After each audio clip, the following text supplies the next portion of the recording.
Welcome to the Three Martini Lunch. Grab a stool next to Greg Columbus of Radio America and Jim Garrity of National Review. Three Martinis coming up.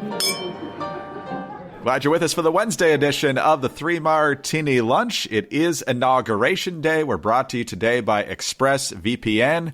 We have good, bad, and crazy martinis for everybody today, starting with the good. Jim, we actually have a good martini today, which is something we have not had this entire week. So trust me, it has nothing to do with the Biden administration coming in here. This is from CNN. The U.S. has officially determined that China is committing genocide and crimes against humanity against Uyghur Muslims and ethnic and religious minority groups who live in the northwestern region of Xinjiang. Hopefully I'm saying that close to correctly. Quote, this genocide is ongoing, and we are witnessing the systematic attempt to destroy Uyghurs by the Chinese Party state, U.S. Secretary of State Mike Pompeo said in a statement Tuesday on the last full day of the Trump administration. Since at least March 2017, he says, local authorities dramatically escalated their decades-long campaign of repression against Uyghur Muslims and members of other ethnic and religious minority groups, including ethnic Kazakhs and ethnic Kyrgyz. So, Jim, the State Department estimates that up to 2 million Uyghurs, as well as members of other Muslim minority groups, have been detained in a sprawling network of internment camps in the region. We've talked about this before. This is something I kind of wish had been done before the last day. It almost feels like a little bit of a grenade that they're throwing out there to make things a little bit tougher for Biden. But hopefully the Biden administration sticks with this because it's true, and the Chinese need to be called on the carpet for this in a formal way. This is a good move. It is probably something that the sort of move that would have been ideal before the last full day of the Trump presidency. Some good comments from Anthony Blinken on this during his confirmation hearing. He's likely to be the next Secretary of State, echoing it and sounding a fairly tough line on China. We'll see if the Biden administration really sat. I do think that the Biden administration would have a tough time rescinding this because it would effectively be saying that the United States no longer thinks that China is engaged in genocide regarding the Uyghurs. Also, some indications it sounds like the Biden administration will not be quickly repealing the various trade sanctions and steps that have been taken against China. That doesn't mean that they won't ever do it, but it kind of means they're not doing it out of the gate, which is a good sign. So far, the Biden team's feet is being held to the fire. I think there just hasn't been any good behavior on the part of China that would justify repealing any of this stuff. And so far, so good. Hopefully this stays locked in place. We'll see if things shake out, but probably a long overdue move. It's always good to speak honestly in foreign affairs. Sometimes you have to make little compromises to placate your allies, but in this case, China is not an ally. There is no point in attempting to placate the Chinese on this matter. No, there's not. And I'm sure you saw this a few days ago, Jim. I don't have the tweet in front of me. It's, one of those Chinese state media accounts that Twitter won't censor. And it was from some official in China essentially saying that as a result of the camps, Uyghur women are now not just considered baby makers or something to that effect. They can now reach their full purpose as a woman, which basically means they're sterilizing people there. And that's their spin on what they're doing. So hopefully the evidence is clear enough that this policy will stay in effect, and perhaps even more hammers will be dropped on China. That's not worth censoring, Twitter? Really? Okay. All right. Let's talk about ExpressVPN. They are a great sponsor today because look, there's a lot of reasons why you want to protect your online activity. You don't want hackers. You don't want every place that you visit on the web to be known to advertisers. And you ever, look for a plumber and all of a sudden it's the side banner on your Gmail account. And perhaps other folks can see that too. But let's talk about censorship on social media sites. That's been pretty popular these days and what you can do about it. The left, at least some of them, want to silence and remove any voices they don't agree with. Twitter and Facebook are supposed to be open platforms. And a lot of folks don't want their content moderators acting like the op-ed section of the New York Times. So instead of letting social media sites revoke your right to free speech, how about revoking their right to your data? You could just deactivate all your social media accounts, but that would be giving the left just what they want. So instead, you can use ExpressVPN. Have you ever wondered how free-to-access sites like Facebook make all of their money? Well, one way is by tracking your searches and your video history and everything you click on, and then selling your valuable data. When you use ExpressVPN, you anonymize much of your online presence by hiding your IP address. That makes your activity more difficult to trace and much more difficult to sell to advertisers. And ExpressVPN couldn't be any easier to set up. You just tap one button on your phone or computer, and you're protected. ExpressVPN also encrypts 100% of your data to protect you from hackers and internet bad guys. It's finally time to say no to censorship and take back your online privacy at expressvpn.com/martini. By visiting our special link, you can get an extra 3 months of ExpressVPN service for free. Again, that's expressvpn.com/martini. expressvpn.com/martini to protect your data today. All right, Jim, let's talk about what we're going to get from the Biden administration. Yesterday, we were fuming over Biden essentially using identity politics and not much else to fill key positions in his cabinet and the sub-cabinet level, talking about Levine in Pennsylvania as the deputy HHS secretary after a horrific record on COVID nursing home policy, vaccine rollout, all sorts of other things. It's obvious why this nomination was made. But the wokeness doesn't stop there, Jim. Kudos to Axios for spotting this. They say power will move from Wall Street to Washington over the next 4 years. That's the message being sent by President-elect Biden with his expected nomination of Wall Street foe Gary Gensler to head the Securities and Exchange Commission, and by Senator Sherrod Brown, incoming head of the Senate Banking Committee. Further down in this bullet point by Axios, it says this: led by incoming Treasury Secretary Janet Yellen, the economic policy team has signaled that it will be the first administration ever to construct economic policy around issues like race, gender equality, and climate change, rather than around traditional indicators like gross domestic product or deficit ratios. Jim, last I heard, all that kind of stuff was considered science. I thought this was going to be the administration that believed and trusted in science, or at least, facts. So instead, we're going to go with all the feels, I guess. Gross domestic product. Who pays attention to that anyway? I'm going to take a moment to kick around the Washington football team. But back in the days when they were called the Redskins, their former general manager, and I think it was team president for a while, Bruce Allen, brother of George Allen, the senator, and the famous George Allen father, who had been with the Redskins organization for a long time. Look, let's face it, for the last, since the 1990s, the Redskins really had not had, the early 90s, the Redskins had not had much success.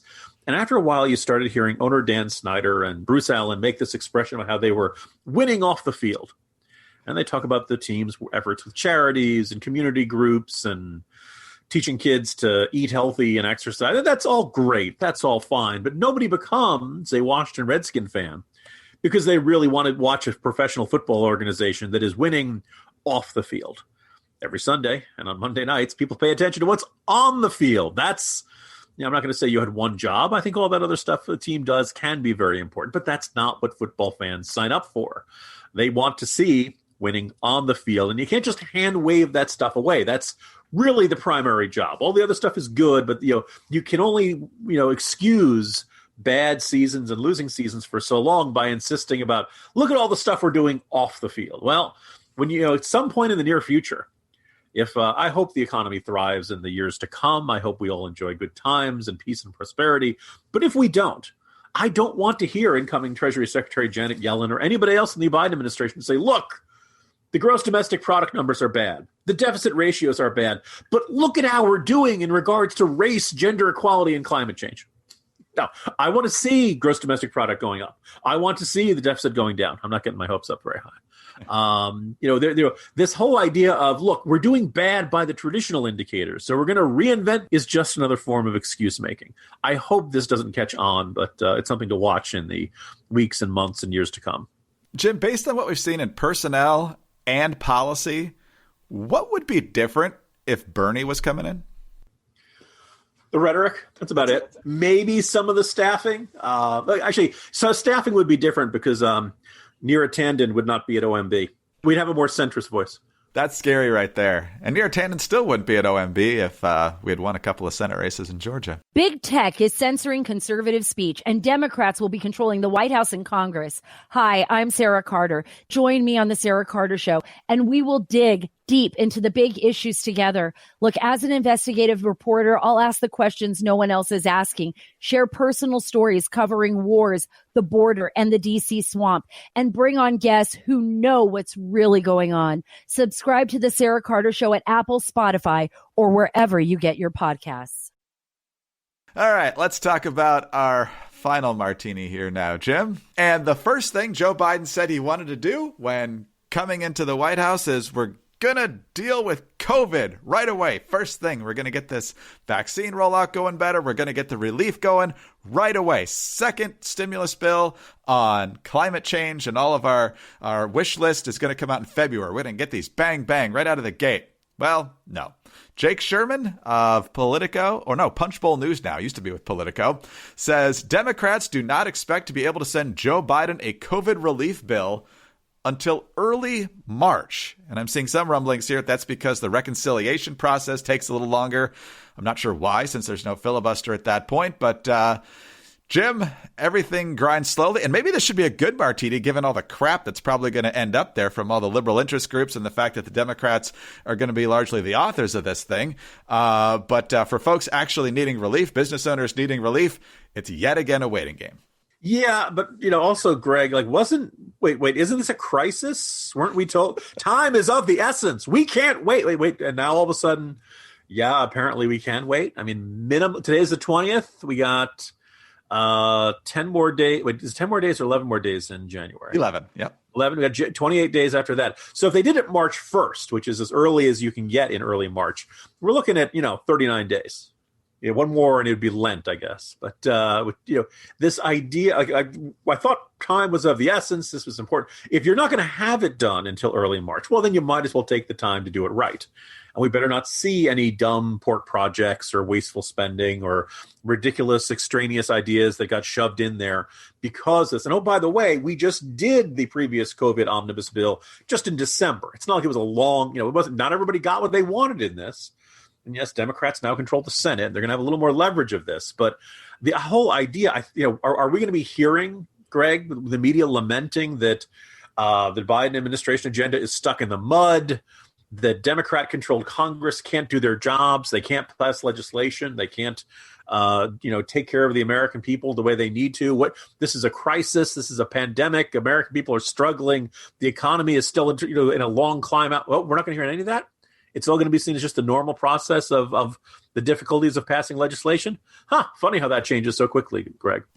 Yeah, exactly. Even when they control everything. I don't expect the impeachment trial to go that long. I know business kind of has to grind to a halt while that plays out, but that should only take a week, maybe 2 weeks tops. But you can certainly be doing some things behind the scenes to get the wheels greased on that. Jim, the spoken urgency and the lack of actual urgency that we seem to be seeing on here reminds me of Seinfeld when Jerry's dad down at Del Boca Vista got thrown out of his office as head of the condo board. And then he brought Kramer down to run because he was so popular when he visited. And so he used Kramer as his puppet to be back in power. But then Kramer got caught walking barefoot in the clubhouse. And so Morty Seinfeld says, "This is a major scandal. We've got to do damage control." And Kramer's like, "Well, what do we have to do, Morty?" And he throws out all these different suggestions about espionage and tapping phones. And he's like, "First, I'm just going to take a nap." And so that seems to be what's happening here on Capitol Hill. My guess is that once they actually get their act together and they actually pass they have a bill written, Greg, how likely is it we'll be told time is of the essence? We have no more time to waste. We must pass this now in early March. When people are wondering, well, wait a minute, what were you doing all of February? What were you doing for the first 10 days of the Biden presidency? It's not like Biden's presidency just came out of nowhere. Oh, wow, he's going to become president. I guess we better get some bills ready. You can pre-write a bill anytime you want. The only thing that should be left is all the stuff you didn't get in the first bill that you still think is necessary. So there's really no excuses, but I'm sure we'll hear a whole bunch of excuses come early March, Greg. Well, we might, but I want to be specific here to the Biden folks. Overall, take all the time you want with legislation. When it comes to small business owners needing some help, we'd like a little bit more urgency on that. But when it comes to all your climate change stuff and your immigration bill, all this liberal woke agenda, really months, years. Make sure you have every punctuation mark right. In fact, take 5 years. 2023 would be a good time to get to that, after the midterms. I mean, it's not like you're going to lose the House and Senate, right? That could never happen. Midterms always go well for the president's party. Yeah, seriously. Just relax and take your time over these next 2 years and really think it through before you bring anything forward. I think that's the best thing for America. Jim, see you tomorrow. See you tomorrow, Greg. Jim Garrity, National Review. I'm Greg Corombos, Radio America. Thanks for being with us today. And thanks again to our sponsors at ExpressVPN, expressvpn.com/martini. Please subscribe to the 3 Martini Lunch podcast. We're grateful for your 5-star ratings and your kind reviews. Also get us on those home devices. All you have to say is play 3 Martini Lunch podcast. Have a great day, and we'll see you on Thursday for the next 3 Martini Lunch.